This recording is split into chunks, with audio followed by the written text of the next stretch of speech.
c'est parti, Eva Patrick dans cette émission Sosola. Mesdames et messieurs, bonjour, bonsoir, ça dépend de l'heure à laquelle vous nous suivez. Vous nous suivez localement dans toutes les 5 communes qui forment la ville diamantifère de Mbuji-Mayi. Nous sommes dans la province du Kasaï oriental où nous émettons. Vous nous suivez également à Kinshasa, Lubumbashi, aux États-Unis. Merci Mediveil, mon ami, tu nous suis également depuis Dallas. Papa Sako Chibangu, vous nous suivez. En France, Jean-Claude Chilenge, vous nous suivez. Pourquoi pas nos frontières?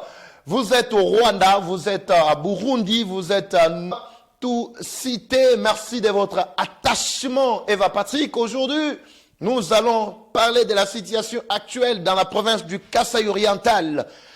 La situation reste dominée par la malversation financière ou la médiation dans la province du Kasaï oriental. Ce sont des indices clairs qui démontrent à suffisance que les dirigeants actuels ne sont pas à la hauteur. Voilà, nous allons parler aujourd'hui également de la problématique de la présence du chef de l'État dans l'espace au Grand Kasaï. Et après son départ, quelles sont les retombées trop attendues par la population du Grand Kasaï? Nous allons clore avec cette situation qui est en train de gangréner la population de Mbuji-Mayi. C'est la hausse vertigineuse du prix du carburant. Voilà, mesdames et messieurs, abonnez-vous, partagez, soyez nombreux. En tout cas, nous allons démarrer tout juste après ce spot. Mais je vais vous dire une chose. Vous vous souvenez, il y a 2 jours passé, une émission en Chiluba avec l'ancien journaliste.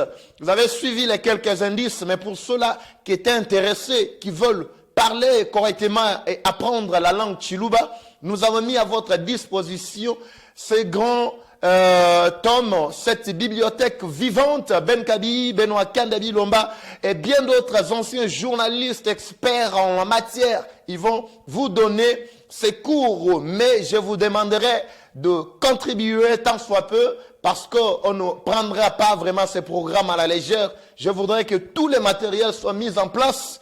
Ou d'une carte matériel, ou d'une kutuma, ou d'une kantu, ou d'une déposer ma compte et tout. Et tu vas fonder Kuishaku, PayPal, ma compte bancaire, ma M-Pesa au niveau local, contribuer parce que voilà, et aussi mettre à votre disposition des matériels de qualité pour tous ceux-là qui veulent apprendre Chiluba. Voilà.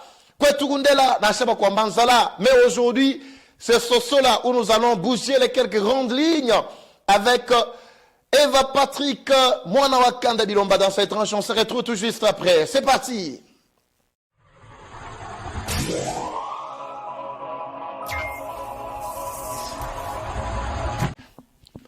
Très bien, c'est parti, voilà.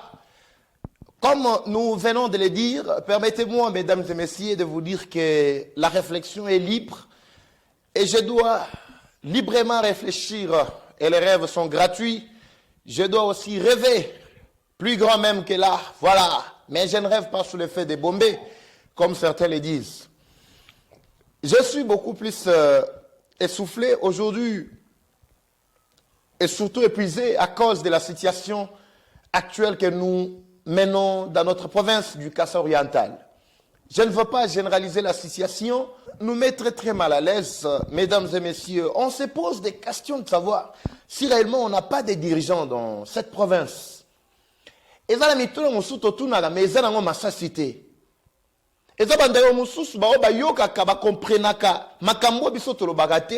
mais ba mi pesa ka lokola batu moko boye lokola ba envoyer bana bitinda ya batu oyo biso to tinda na gouvernorat biso to tinda na entreprise publique bana bisala ya batu to tinda lokola ba mandataire. Mais je voudrais d'abord faire comprendre la population et l'homme moro bandeko. Nous devons comprendre que batu oyo bakendaka pour nous saler biso musala tobenga bango bana misara na biso.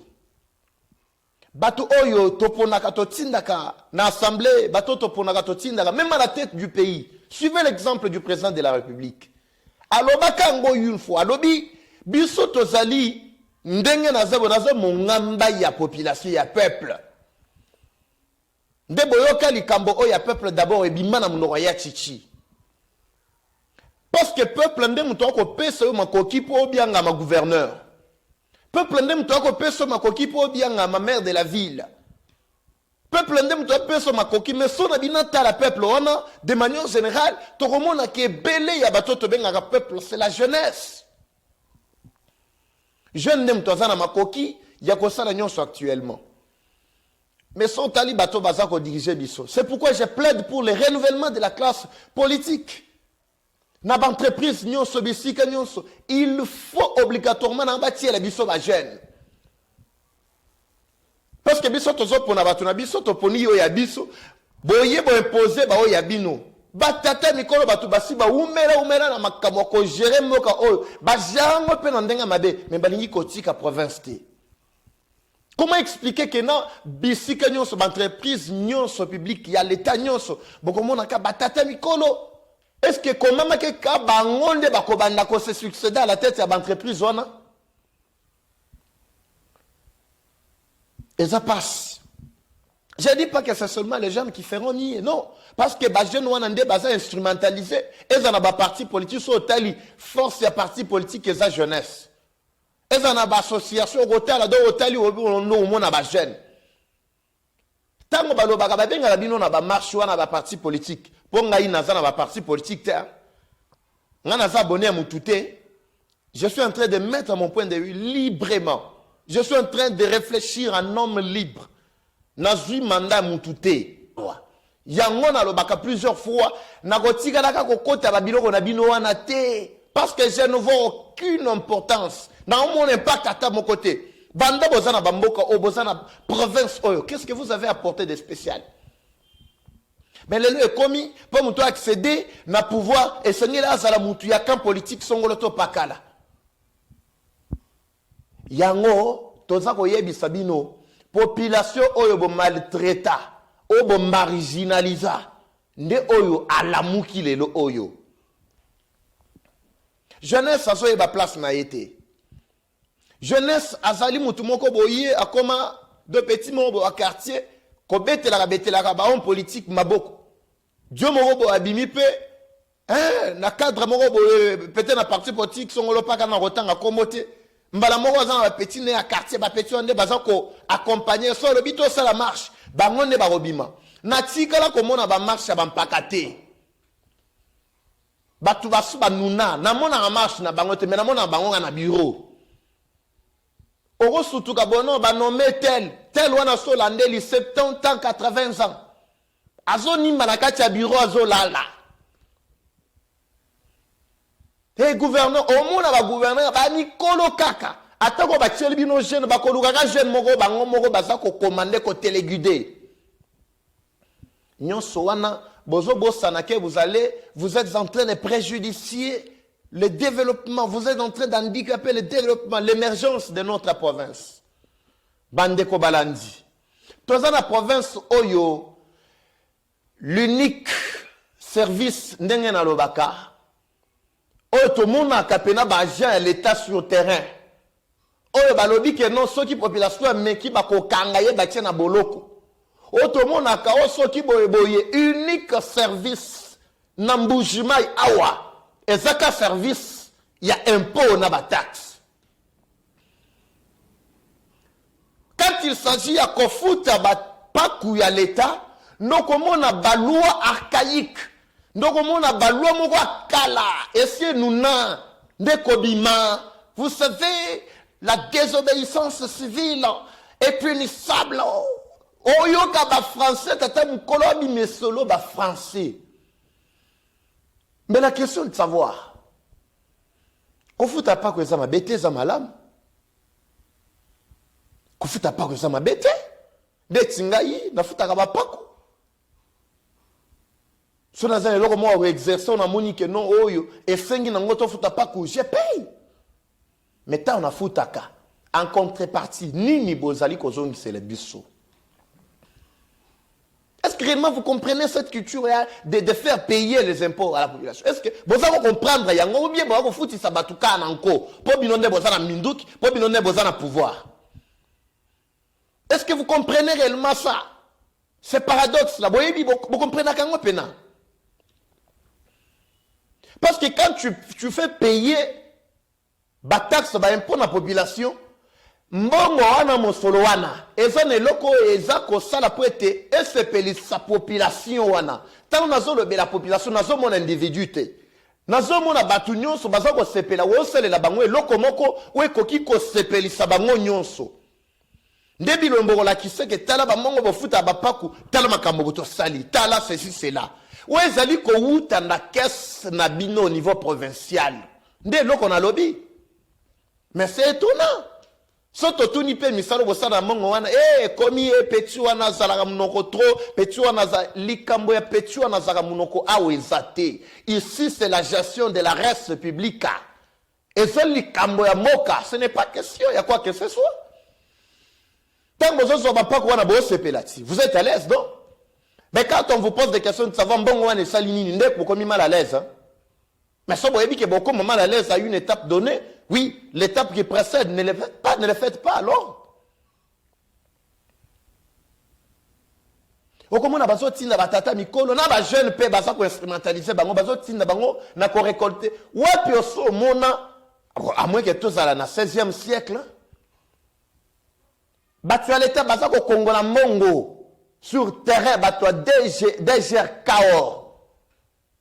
Ba komi sur place wana bazo senga mongo ezaku tuteke non jour wana a discuter na muninga moko nazo ebise na lobi mais ce qu'on est boye bozo lukani to ba biso tozo lukaka ofuta mbongo wana bi to futa bino mbongo elongo na poche na nga ekota na maboko na bino ekota na poche na bino oui te ko kende ko tika ngona banda mu kolonini bande ko banda mu konini Congolais mutu aza ko kongola mbongo l'état za na nzala akokomisa mbongo wana ndeni.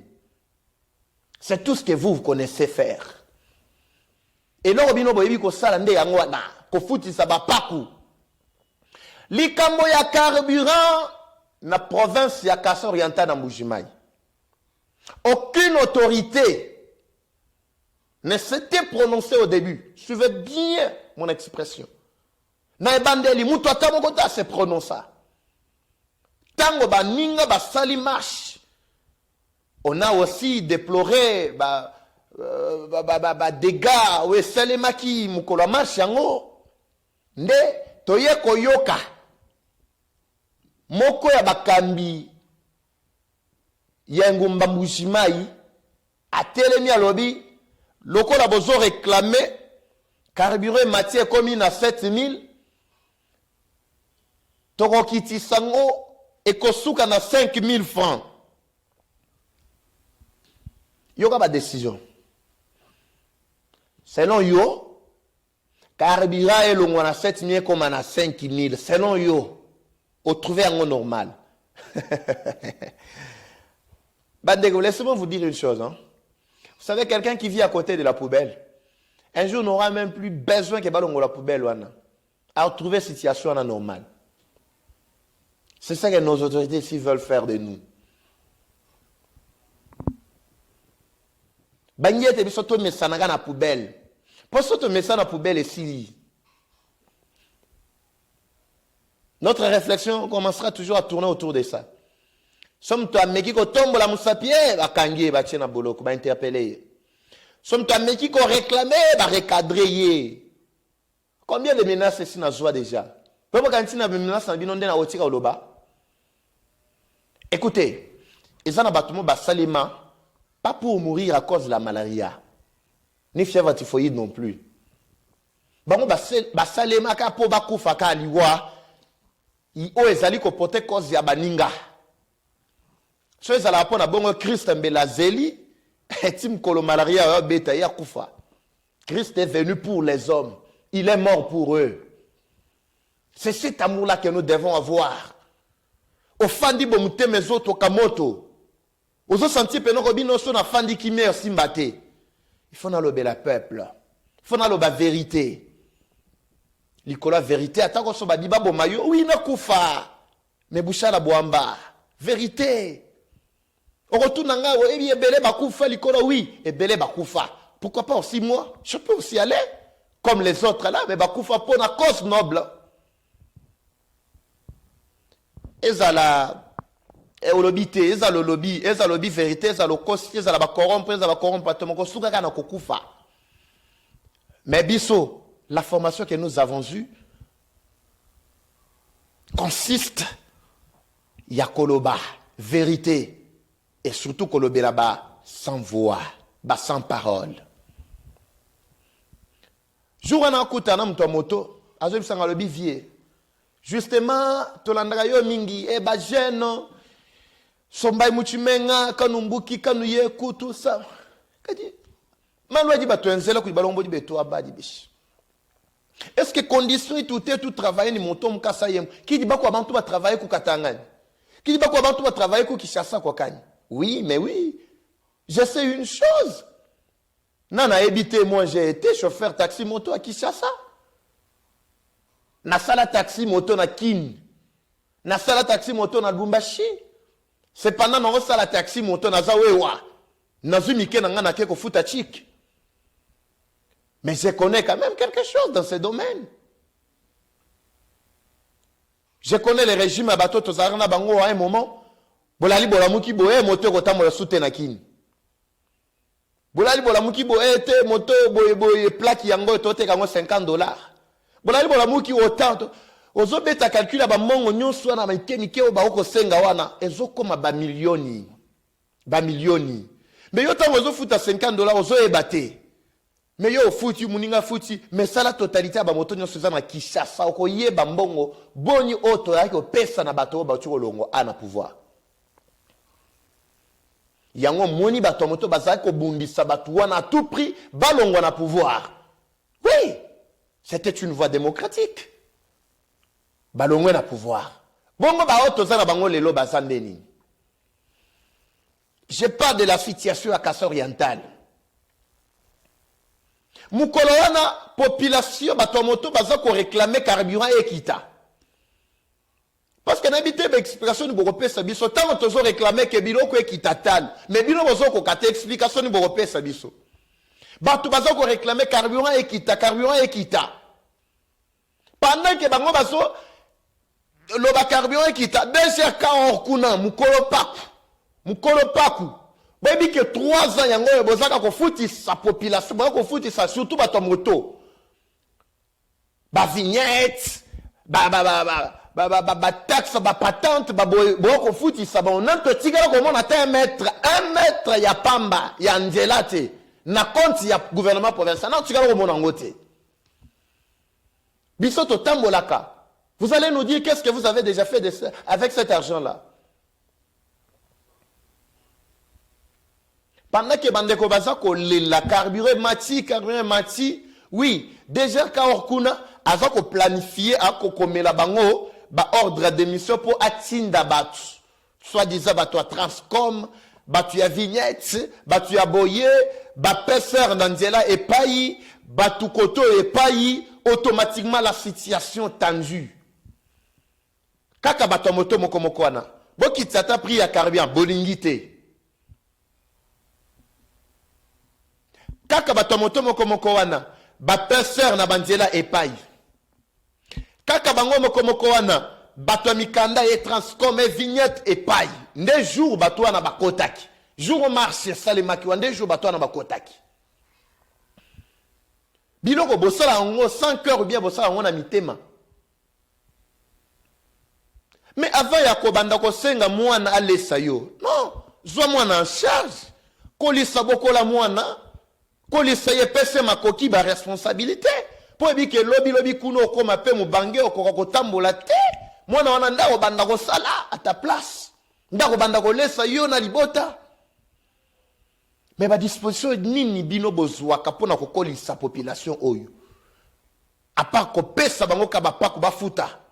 Ko imposer bango ba taxe par force. Someki et l'État est Moutouana et Boyo, l'État est à Kangio. L'État là, il est très visible là, sur terrain. Mais quand il s'agit de la sociale et la population, rien. Bambon Onyon Sowana Binobo Kongolaka. Je compte, ça c'est la 3e année. Bobanda qui n'a 2019, 2020, 2021. Bobanda qui n'a 2020, 2021. 2022 yango bo kotisi déjà batu na bino na terrain baza ko récolter bambongo. Baza ko récolter bambongo. Na batata mikolo botinda ka wana bapesi bango mbongo batie na ba poche na bango. Likambo ba paku. Bo kontaka mais les jours viendra. Les jours viendra. Les jours viendra. Eza malamu batu ba ko futa ba paku. Mais na retour bino pe boko sali la population loko a comme on appelle na miso boye. Chaque jour to tambola kwetu kundele kwetu nkufu kwetu nkufu. Badi bashiba kwetu kumbangani. N'est-ce pas tous les dirigeants que nous avons sont des Kassaïens? Est-ce que Bachel Bino Moupayawa, jusque là, malgré que le banabiso Moutema na yena ne pour sanité. Yango na bisa ki bino la fois passée que au moni baye mbangu. Gouverneur bo voter ngai tout ça. Baya kakaka na maloba moko asukali. Mais si mabatu wana baza prédateur. Bo pesi bango ka pouvoir boye sili. Bangona babalukeli bino. Mais Dieu va vous punir. Bato ba kufa mabeo na kolobela ezane bato baza 5 heures. Parmi bisomoko d'abord population, parmi bisomoko ba Kassaïen, ezala dirigeant, ezala président. Ba onyo so baza 5 heures yeba ke liwa na bino et kozala mabe makas. Parce que je ne peux pas supporter des choses pareilles.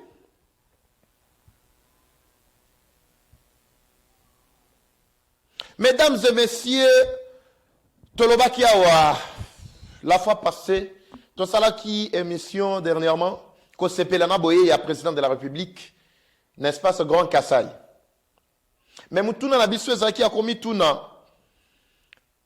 Présence naye, d'abord avant, pendant et après présence naye. Qu'est-ce que nous pouvons espérer encore? Impact nini tomoni à part Angouma et Salemaki avant aya banzela bazako bongisa ça et là kocha ma belé pour que chef amona keno province yango wana batu bazako sa misala tomona ki banjen za ko tambola plusieurs jours hein na une semaine au chef de l'état salaki awa banjen zo matezo kita tomona ki hein. Pendant présence na ye, ma ebano katate na ba robinet. Courant ebano kendete. Na sina seksa bino une fois. Petit mo zo bisanga lobi, azama muke mo na 6 ans. To combien pa na bango. Mbala moko courant, batindi courant yé. Moi na ganyo courant yé. Moi na zongi mbango yo tout na nga lobi hein. Pa Patrick. Tu sais que Dieu est revenu? Angana bipoani, il peut te moni courant. Yoka moi na 5 ans. Soni na bino. Moi na 5 ans. Aibi ke po ba dirigeant na biso ba pesa biso courant, il faut baser la chef de l'état ya. Soni na bino. Bolandi hein? Soni na bino. Soni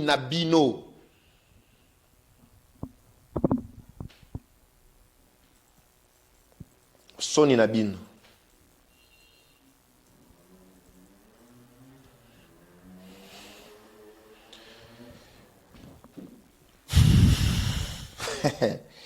Bandeko, vous savez,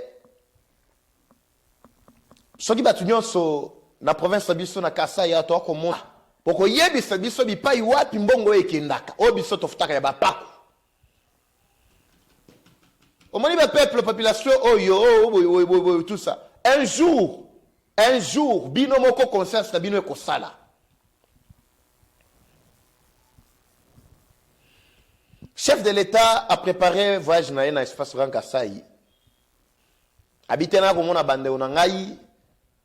Depuis au Ponangai, je n'ai jamais été là. Le chef est descendu. Oui. C'est ça qui n'a ba devoir na yé hein. Ya okita bon moi na pas na bango, ce qui était une chose normale. Mais j'avais suivi beaucoup d'analystes politiques. Il y a des tendances différentes, tout ça. Babini. C'est là pour mon assistant des chefs de l'État eboye. Vous verrez la miba.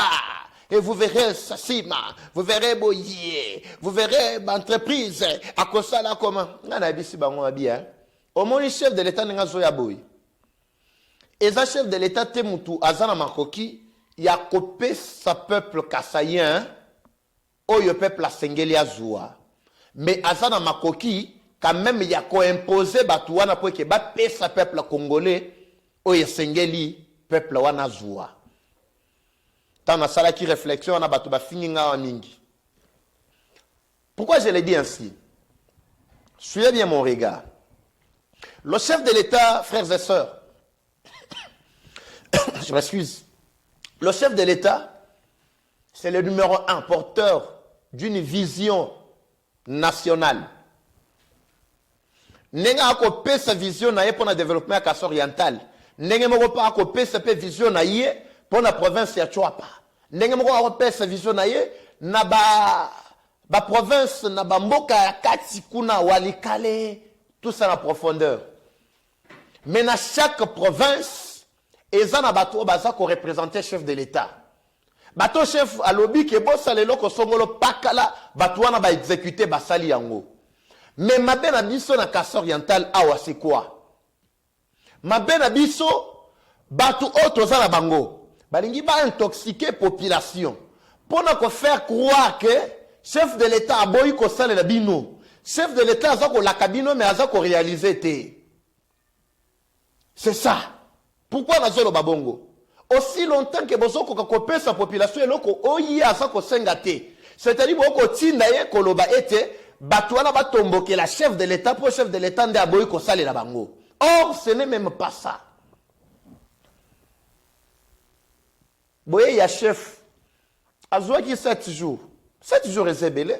Un président de l'Union africaine. D'abord, Nazolo Bapona Kasso oriental. Mais il y a partout à Tambola qui c'est pendant plus de 14 jours. Bah, pratiquement 14 jours. Il y a 7 jours. Quel Ndela Oyo vous vouliez voir à cette époque-là et Tongani dans 7 jours où il y a présence à chef de l'État dans Mbujimaï. Il y a 7 jours. Entreprise Nini, Netimiba. Ma projet Nini, Oyo,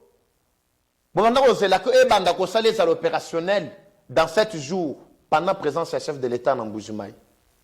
Il n'y en a pas. Dernièrement, na Kendaki a Nankwadi. Na abisa kibino ke kuna batuwana bako sala musala na ndenge na bango. Ngamoko na mona kinatala kibomona kibilili. Batuwana bako sala musala na ndenge mitema na bango ezako tinda bango. Ce n'est pas selon la vision du chef de l'État. Parce que bango eloko esa na kopite na kati bakokota te. Ka eloko bamoni ngono bakolela ngo na kati nde bakomona non, il faut privilégier ce projet agricole volontariste du gouvernement central, vous savez. Et le développement intégral de l'espace Grand Kassai dépend de la richesse au niveau intégral. Français lukuta nyonso wana, lukuta na yebi salabino. Ya lukuta nyonso wana. Ngamona quitté sur terrain, fiasco sur fiasco. On est là sur la ville. Boyebi sangata dépôt moko, boyebi que non dépôt tel bateka ka masango en kwadi. Boyebi sangata dépôt nezaki. Ngamona koma na dépôt na tala o boso na tali na moni yango yo population baza consommer na kozwa caméra na ngana kozwa ba image. Na kozonga boyebi sabino que non dépôt yango yo. Na kuti masango yango yo. Baza ko teka population batu bango ye baza ko sepela. Ezate. Mais chef de l'État a se déplacé à Kétine en Kwadi. Bakosiye, bakose, bafandisiye, ne place moko ya malili, bafandisiye moi bien, ba faire visiter, ba simbisiye na lisango moko na maboko, bato ba mite matin. Anzambe. Seigneur. Bato ba mite matin. Ba simbisiye pe lisango moko na maboko, chef de l'État zo fongo la lisango. Si ma chef de l'État longo ya yé. Mais masango wana tolia rangote papa chichi. Hein Fachi. Tolia rangote lisango simba kiwana. Peut-être comme on a boye pe mke basali wana poli pe komi awate. Parce que mbongo oh il fallait basale lango misala ya boye tout ça bazotia na ba poche. Bako senga mbongo rubrique songolo pakala ba pesi bango mais basali rubrique wana te biloko baby attention we baby ba oloba te que no e baby bisonde photo loba. Chef de l'atolo alongwe kuna ke na sasim. Situation moko akende na boya kuno komona. Pourtant, le chef de l'État qui des populations tout autour de là.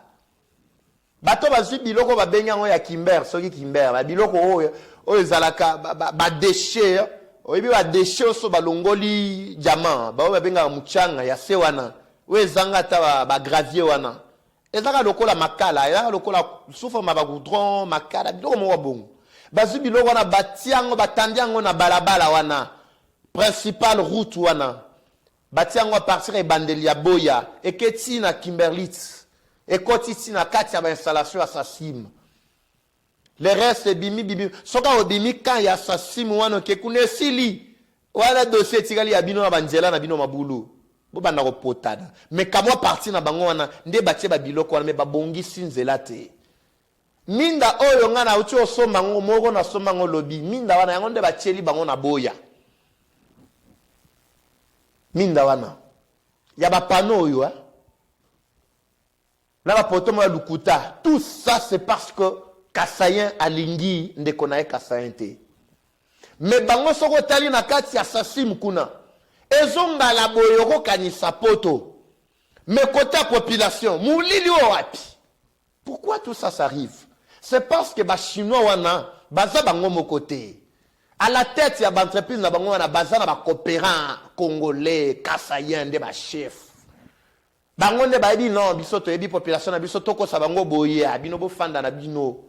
C'est tout ce qui se passe. Le chef de l'État a commis place wana, bakosi kosiye, atali.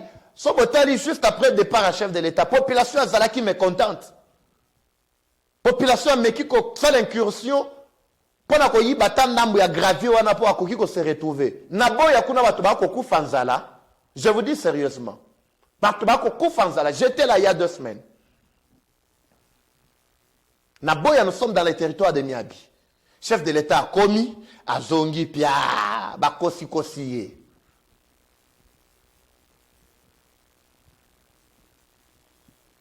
Na tso bozo landa makambo ya ko leka na province na biso. Après, à Longwe, à la province de Bisson, à Kassai central. Mais pendant que Bisson, on a dit que c'est Baki. Babino, parce que le chef de l'État, le Baki, qu'on a place, nous sommes comme un espace grand Kassai, à Kosolo, na population, na structure, batu basali, ba formalité, nous se sengela qui va coûter un chef de l'État. L'Ukuta, protocole à chef de l'État, a tié porte à Kangi. Va précipiter chef Fakenda qui dernièrement solina ba tombujima été. Sauf batumkie ya ba parti politique na yo ba kotaki mais ba sola qui n'a été. Ba memonyo so ba structure ba bongisa ki ba association nyon so etikali. Tito solo ba wonga memo na ngeza na ndako na olakisa bino yango. Memo na ngeza li. Ba boye li bisoto kutana chef de l'État. Si ko bande kwa kasa déjà si ba yebaki carte ya batu wana nde ba siameli bango ba bite bino lelo tokosuka chef azolo ba lobi non shit katende chef azolo ba biso courant chef azolo ba na discours kuna en public bazo boya po si ba yebaki no ba kozwal suta ya kosona chef te bomona ki na tikapa tu sais que diazole la mteme zozoka azole la.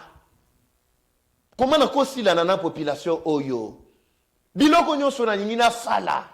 Mais bato auto tient sur place. Mais chef, yo père moro fonalo. Fono na la ki sope moi vérité. Wande kona biso. Faut payer moi vérité mo payer ko sala bien. Est-ce que bato wana baleki na makasi? Tochaka na kinzoto boye pe na kilo na yo na kilo ya gouverneur. Ba gouverneur espace rankasa yo.